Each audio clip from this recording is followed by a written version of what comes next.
Hello, everybody. We're back with Ask and It Is Given. And today we are going to study chapter 20. Chapter 20 is called Turning It Over to the Manager. What does that mean? Turning it over to the manager. Abraham gives an analogy here of if you had a team of people who looked after everything that you wanted done, and there was a supervisor or a manager looking after this team of people, then that manager would be like the universe. When you want something, just hand it over to the universe and let the universe use all its resources in order to get you what you want. That's what this chapter is all about, and what it connects with. If you've been following Abraham for a while, and if you've heard Abraham talk about, is the placemat process. So the story behind this process is one that I'm going to tell you in a minute, but let's first review when to use this process. And what Abraham says here is when you feel you have too much to do, when you want more time to do more things that you enjoy, when you want to become the powerful creator yet that you were born to be, those are the times when you utilize this process. And Abraham says that the place on the emotional scale when this process is usually most appropriate is when you are somewhere between 10, which is frustration, irritation, and anger, which is 17. So basically, if you're feeling negative emotion, but you're not down in the depths of despair, this is a good process to use, especially when those times when you have a long list of things to do and you can't see yourself being able to accomplish everything on your list. That's when this process is really, really effective. And the story that I was going to tell you about Esther is many years ago when Esther and Jerry were new to doing, working with Abraham and doing the work that they have been doing for so many years now. I think they started way back in 1985. So it's been a number of years. One day they were in a restaurant and Esther was hyperventilating about all the things that she had to get done, and she was frustrated because she could not see herself being able to accomplish all of those things. So what she was feeling was a lack of or shortage of time. In the same manner, we have an attitude of shortage towards so many things in our lives. We can have an attitude of shortage towards money. We can have attitude of shortage towards love or being loved or having someone in our life. We can have shortage of good health. We can have a shortage of anything. And this process is not just helpful when you're overwhelmed with the number of things that you have to do. It is a viable and good process to employ whenever you feel that you've got too much going on, more than what feels comfortable. Okay, on any aspect. So let's say that you're working really hard and you're trying to make the money that you need in order to keep all your commitments. Or you're a busy mother, you're being pulled in all sorts of different directions, or you're a busy executive or business owner, and everybody wants your attention. Your business wants your attention, your employees want your attention, people who report to you want your attention, your superiors want your attention, your significant other, your children, your parents, your friends, everyone wants a piece of you, and you just feel as if you don't have enough of you to go around. That too is a feeling of shortage. And anytime that you have a feeling of shortage, this process, the placemat process, is basically what it's all about, is really, really useful. So in the placemat process, what you do is you kind of take a placemat, because it's called the placemat process because Abraham first gave it to Esther when they were in that restaurant, and Esther made a long list of things to do, and she couldn't prioritize which ones to do because everything on her list seemed to be the most important thing. So Abraham said, why don't you pick the few things that need to be done in this day, that they absolutely must get your attention in this day, and everything else move over to the other side of the page or the placemat and hand it over to the universe. So on top of the placemat, write, these are the things that I need to do, and then on the other side, write, these are the things that I'm handing over to the universe. And so just focus, forget about all these things that you put on the universe's side of the list, and just focus on the things that need your attention right now in this day, and leave everything else alone. And that is what Esther did. Now, how does that work? So what Esther reported was that she was then able to book flights way easier. So she'd been thinking about it, but it was one of those things that she was just not getting to, and she was able to book her flights, get her hotels organized, get her events organized. And a lot of the things that she had on her list came off, but actually they were on the list on the side of the universe. The thing that happens is when you give something up to the universe to accomplish, basically you then stop worrying about it.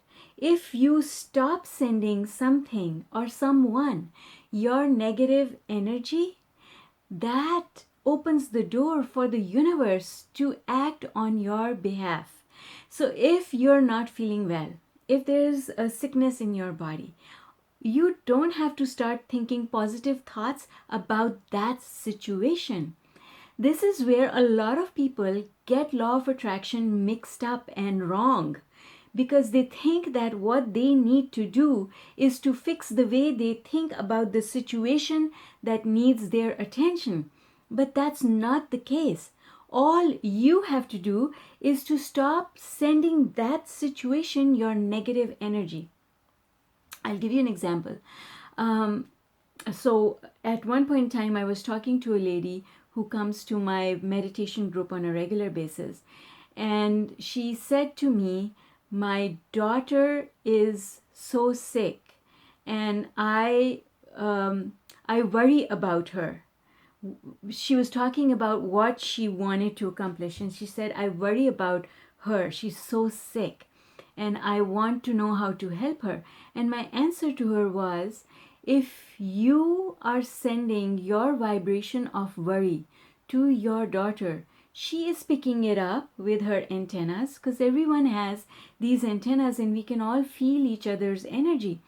So when she picks up your feeling of worry about her situation, how do you think that makes her feel? Does it take her up the emotional scale, or does it bring her down the emotional scale? And of course, the answer is, if a loved one picks up your energy of not being happy because of them, they start feeling they caused your unhappiness, and then they go down the emotional scale. So how is that helping her?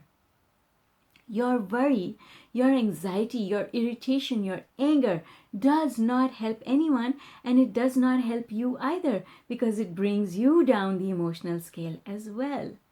So if you have something on a list of things to do that needs your attention and you can't get to it, should you force your way to it, or should you stop worrying about it? Because soon as you stop worrying about it and you shift your attention to something else, now the universe can help you get this done. But as long as you keep thinking about it, trying to find a solution, that's not how solutions ever come. Solutions come when we take our mind off the problem. And what I explained to you is the method behind how it all works and comes together. Okay? So the fact of the matter is that we only need to keep those commitments during a day that need our absolute attention on that day. So for example, if you have to keep certain appointments, you have clients to meet, or you have a doctor's appointment, it's a commitment that you've made previously that you need to keep today. All you have to do is to pre-pave that commitment and keep that commitment. Leave everything else to the universe. And when you do that, then it will become easier. So not just that the universe will get things done for you, it can, but most of all, you'll find that if you just take a few things on your side of the list and accomplish them, the next day, by the time you get to the next 3 or 4 or 5 things on that list, you'll find that because of involving the universe, now these things happen more easily than they would have before. It does not involve as much hard work. You're able to get it done faster, quicker, and it's accomplished in a much better way than it would have been before. So that's basically what Abraham is saying here. And I'm just going to read a paragraph from the book. And we say to you, you do have a manager who is that and much more. You have a manager who works continually on your behalf, called the law of attraction. And you have only to ask in order for this universal manager to jump to your request. But for most people, they don't see it this way. They feel that they've got to work it, right? And that's what Abraham is saying. Oh yeah, the law of attraction is out there, but I've got to do all the work. And we say, well then, what good is the law of attraction? That would be like having a manager that you pay $500,000 a year who just asks you, is there anything you want from me? And you reply, no, I'm happy just to pay you to have that title. Meanwhile, you are out there scrambling around doing all the work while your manager is basking on the beach somewhere. So that's the thing, is we've got this powerful tool. It's been given to us and we do not pay for it. It is available to all of us absolutely free. Why would we not use a tool that has been given to us? Well, one of the reasons we don't use the tool is because we don't know it exists. But now you do. You did not before. So in the past, you used to have to work hard to get those things done. But you don't need to do it that way anymore. You can relax and you can start understanding that the universe is there to help you to achieve everything that you want to achieve. Okay, so Abraham then talks about goals, and they say setting goals is like delegating to the universal manager, and achieving the vibration of allowing is like standing back and trusting your manager to set things into place.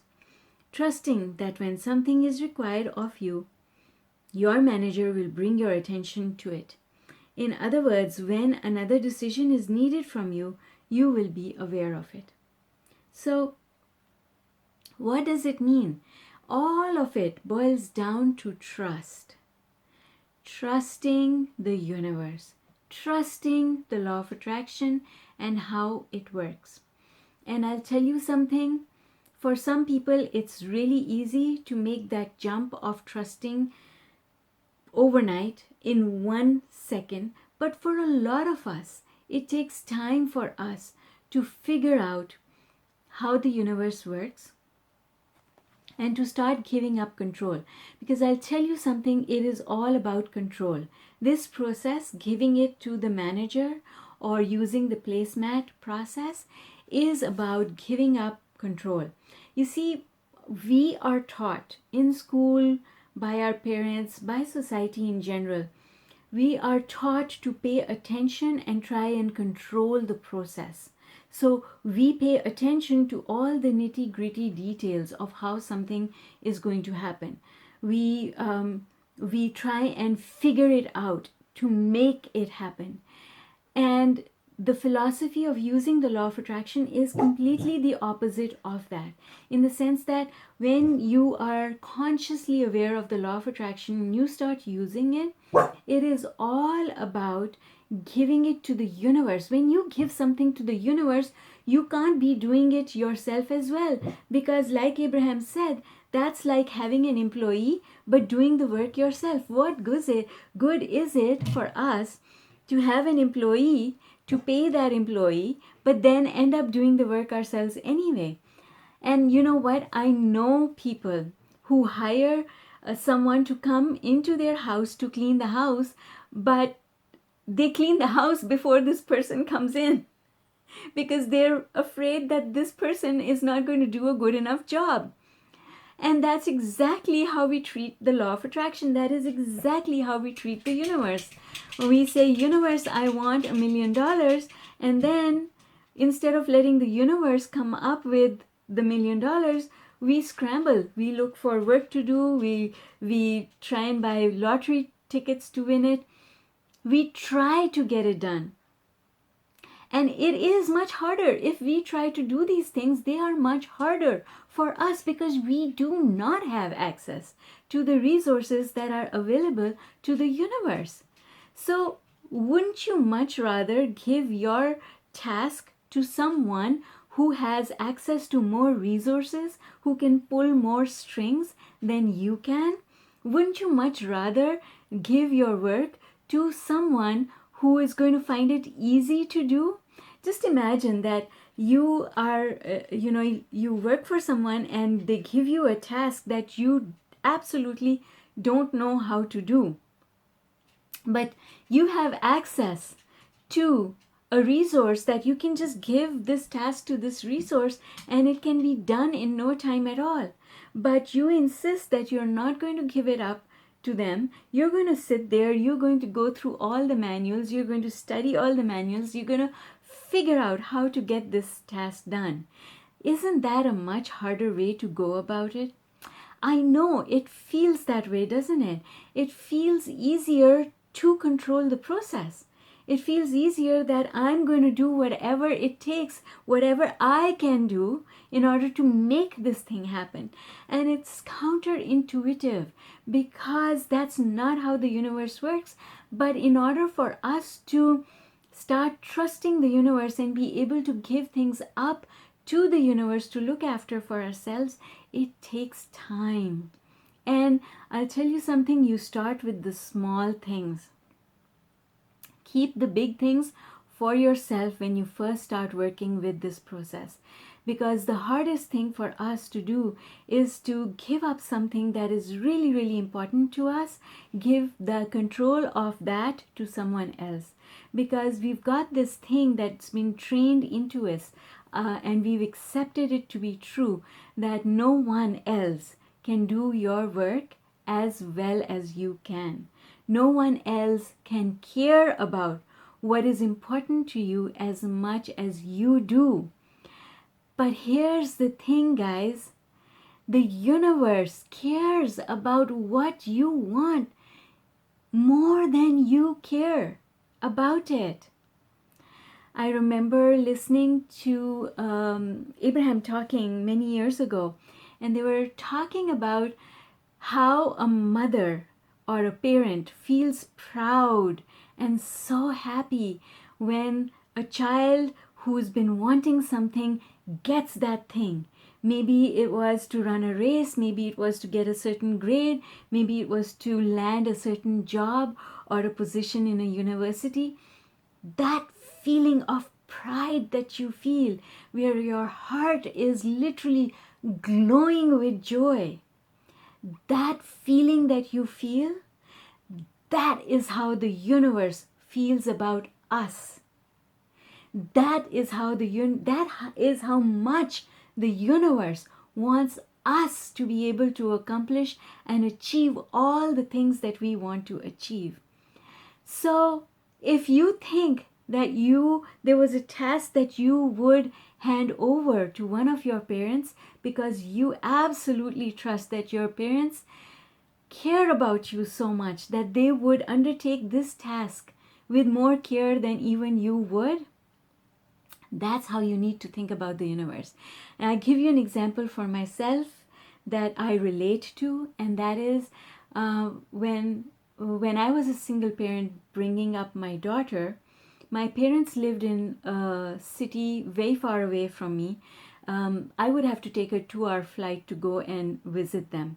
And so there was this time when I would take my daughter and go and visit with my parents. And soon as I got there, I relinquished all responsibility for my daughter. It was as if I had zero responsibility. I was not worried about where she was. I was not thinking about whether she had eaten or whether she had changed her clothes or whether she had gone to the bathroom in the morning and brushed her teeth. I was absolved of all responsibility. I was carefree.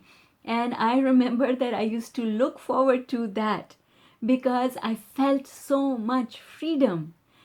And that freedom, I can relate to what Abraham says because I relate to wanting and enjoying that freedom. And can you not think about how wonderful that kind of freedom is when you have not a care in the world? You don't even need to worry about where your meals are going to come from because your favorite foods are going to be cooked and presented to you on a platter. Everything is going to be looked after. As soon as you get out of bed, the bed will be made and people will be picking up after you. Yes, that's how I was treated when I went to visit my parents. I was treated like a princess. And I felt like a princess. And that is how the universe is able to treat us if we allow it. When we trust the universe, then that is the life experience that we start living. But when we don't trust the universe, then the universe cannot act on our behalf. It cannot give us those things. So we have to almost become carefree and give all our cares over to God. Isn't that what we talk about? Isn't that what we are even brought up in a religious environment? That is what we are taught. We are taught to give all our cares over to God and then not worry about them. But folks, we don't do that. We say it with our words. Here, God, we give our cares to you. Universe, we give our trust to you, but we never do. Because if we did, then we would not worry. And if you are worrying about something, if you are upset about something, you are not giving control over to the universe. You are not letting God act on your behalf. So think about that. That is the difference. That feeling of euphoria, that feeling of being completely carefree.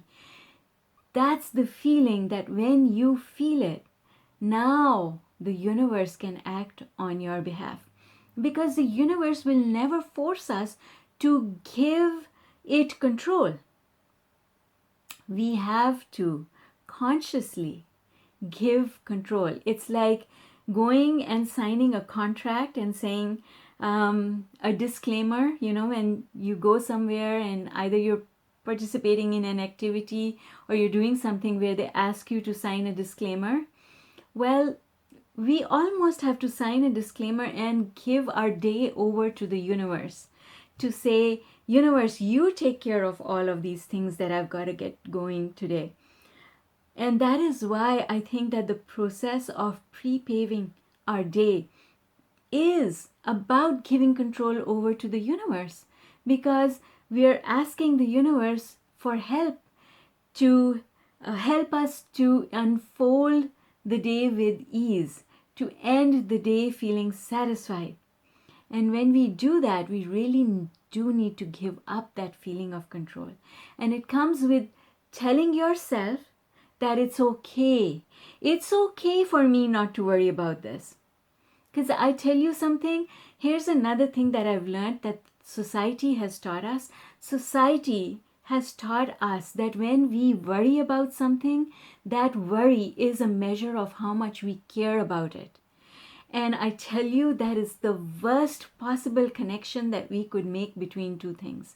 Just because I worry a lot about someone or something, is not a measure of how much I care about it, because go back to the example that I gave you when we started this discussion, where I told that mother that when her daughter picks up her vibration of worry, both of them go down the emotional scale. So if you really care about someone, stop worrying about them, because you're not doing them any favors. In fact, you are doing them, what do I want to call it? A disfavor? For lack of a better word, you are not helping. And when you worry about yourself, you're not helping yourself either. So, folks, that's it for me for today. I hope that you found this discussion useful, interesting, and I hope that you took away something that you're going to be able to apply to your own life. And I know I've learned so much from Abraham that it has helped me completely not only change my life, but I've been able to help so many people over the last so many years to help them to understand and change their lives as well. So thank you so much for joining me here tonight, and do leave me a comment to let me know what you learned from this discussion today. Take care, folks, and I'll see you tomorrow. Bye for now.